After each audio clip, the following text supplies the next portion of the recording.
రైతుల చెప్పులు ఎట్లుంటాయి? బందోబస్తుకుంటాయి, గట్టిగా ఉంటాయి. ఒక్కటే చెప్పు దెబ్బతో మూడు పళ్ళు ఊసిపోతాయి. దానికోసమైనా మీరు అడిగేది?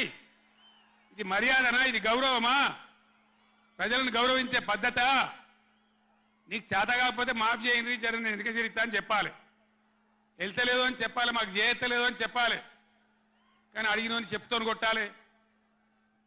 కేసీఆర్ సెలవు నల్గొండ అంటే కేసీఆర్ను తిరగనీయం. ఇంత మోగోళ్ళ కేసీఆర్ను తిరగనియారట. తెలంగాణ తెచ్చిన కేసీఆర్నే తిరగనియారా? ఏం చేస్తారు? చంపేస్తారద్దా? చంపుతావా? దా వ్యాపారం చంపుతావుదా? కేసీఆర్ని చంపి మీరు ఉంటారా? ఇది పద్ధత? ప్రతిపక్ష పార్టీ తప్పకుండా ప్రజల సమస్యల మీద వస్తుంది, ప్రజల మధ్య అడుగుతుంది, వాదన చెప్తుంది. నీ దమ్ముంటే మేము చేసిన దానికన్నా ఇంకా మంచిగా చేసి చూపి, కరెంటు మంచిగా చూపి.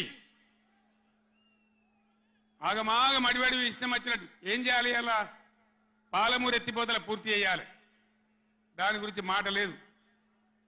ఖమ్మంలో సీతారామ ఎత్తిపోతల పూర్తి చేయాలి, దాని గురించి ముచ్చట లేదు.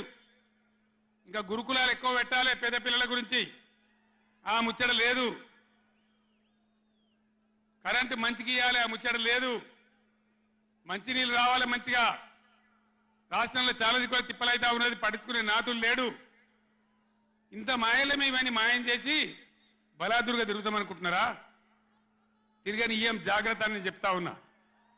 తప్పక నిలదీస్తాం, ఎండగడతాం. ఇంకో మాట, ఈ ప్రభుత్వాన్ని, ఈ నల్లగొండ సభ నుంచి నేను హెచ్చరిస్తా ఉన్నా. ఇవాళ గోదావరికి ప్రధానమైన ఉపనదే ప్రాణహిత నది. ఇవాళ కూడా 5,000 క్యూసెక్లు నీళ్ళు వస్తూ ఉన్నాయి. అవి ఎత్తిపోయాలి, ఎల్ఎండి ఎంఎండి నింపాలి, రైతులకు నీళ్ళు ఇవ్వాలి. కానీ ఏం చేస్తాను? మేడిగడ్డ పోతాము, బూరుగడ్డకు పోతాం, బొందలగడ్డకు పోతాం.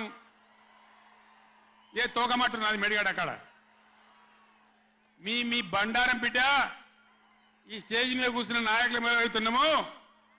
ఈ అసెంబ్లీ అయిపోయిన తర్వాత మేము కూడా అడిగి పోతాం, మీ చరిత్ర మొత్తం ఎండగడతాం. ఓ లంగ చేత పెట్టి పోయిన ప్రభుత్వాన్ని బదనాం చేయాలి, బట్టగాల్చి మీదేయాలని మేము మేడిగడ్డ పోతాం. ఏం బిక్తాం మేడిగడ్డ అక్కడ పోయి? ఎందుకు పోతున్నాం మేడిగడ్డకు? దమ్ముంటే నీళ్ళు ఎత్తిపోయి, నీళ్ళున్నాయి, కాపర్ డ్యామ్ పెట్టి కూడా నీళ్ళు ఎత్తిపోయచ్చు. రైతుల ఈ కేసీఆర్ని బదనాం చేయాలని ఒక దుష్టబుద్ధి పెట్టుకొని రైతుల పొలాలను కొడతారా? ఇలా బంధు పెట్టిన మైబాద్కు నీళ్ళు వస్తలేవు, డోర్నగర్కు నీళ్ళు వస్తలేవు, సూర్యాపేటకు తుంగతుర్తికి మునిపొచ్చిన నీళ్ళు వస్తలేవు, తగ్గిపోతున్నాయి.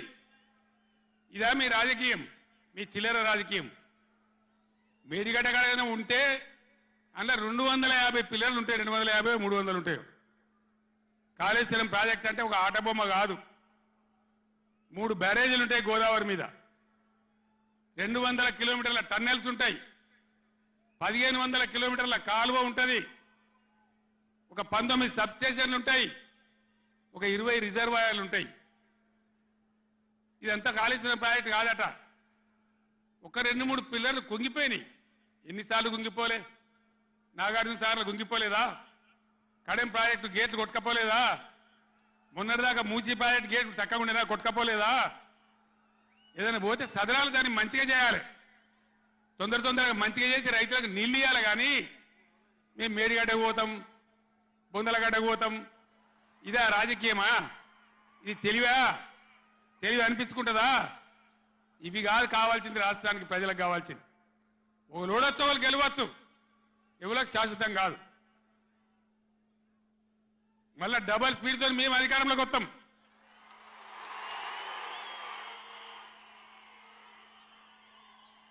అప్పుడు మేం గిట్లే మాట్లాడన్నా, ఈ పద్ధతి అనుసరించానా? మిగిలితారా మీరు నశంలకు కూడా? ఈ అహంకారంతో, దుర్మార్గమైన విధానంతో నదుల నీళ్ళ మీద నీకు అవగాహన లేదు. నన్ను అడగనట్టు నేను చెప్పు కదా, అడిగే సంస్కారం ఉంటుందా? తెలివి ఉంటుందా? అన్నా ఏందే ఇట్లా అంటారు, కేఆర్ఎంకి అప్పచెప్పమంటారు, ఏం చేయాలి? ఈ పొన్నాల లక్ష్మయ్య గారు ఉన్నాడు, హరీష్ రావు ఉన్నాడు, నేనున్నా, కడియం